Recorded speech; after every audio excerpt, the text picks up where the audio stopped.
Have you ever had dessert gnocchi? Because this is it. Speculoos gnocchi, it's so good. So if you're not familiar with speculoos, let me tell you, they're one of my favorite things. They're these biscuits and they're super delicious. Have a little bite of that.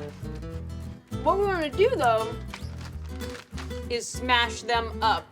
So that's fun. Put them in a Ziploc bag. If you have a food processor, you can also blend them up in the food processor, but it's fun to smash things, am I right? So,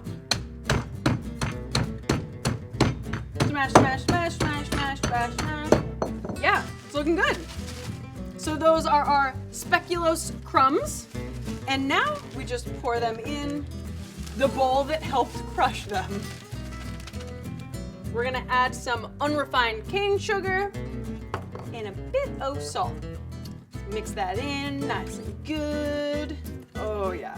So speculoos is something that's really big in Europe. It's just recently started to come to the States, and I'm so glad it has because it's really one of my favorite snacks. Okay, so now we're gonna add in our egg, 2 tablespoons of crème fraîche, and you do wanna make sure you have some crème fraîche left over because it's going to be our beautiful and oh so delicious topping at the end. Mix that in. All right, so once that's well incorporated, then we add the flour. Dump and mix that in really nice. So now it's really looking like a batter, which is how we want it to look. Because then we're going to put it in our bag and pipe it out into the boiling water, and that's how it becomes our gnocchi. So this is our gnocchi batter. It's a very atypical gnocchi batter, but it's a delicious one. All right, so once this is all well incorporated, then you put it in the same plastic bag that you crushed the speculoos in the first place. So you want to invert it over your hand and add the goods. So you've got your dough in the bag, ready to be piped into the boiling water. So we'll cut off the end, like that, and let's pipe. At this stage, this might look kind of gross coming out of this bag. I promise you it tastes amazing.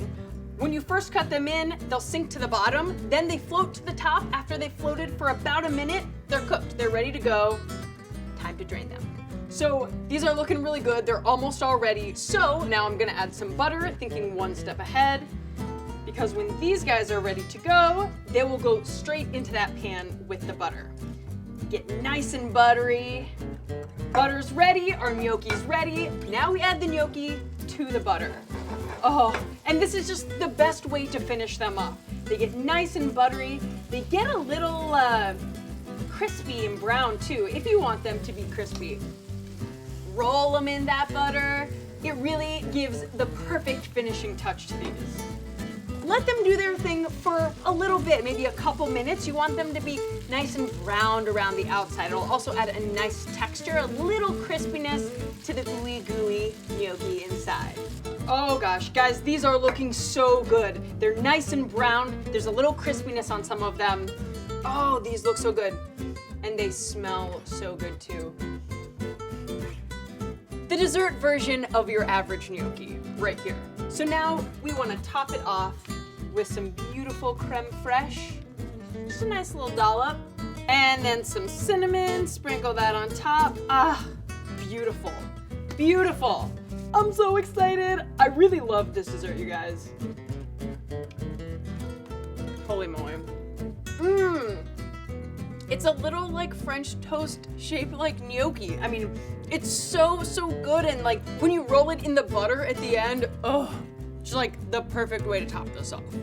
I have to give a huge shout out to my buddy Clotilde. She's a food blogger and she made up this recipe. So hats off to you, Clotilde. It's nothing short of genius.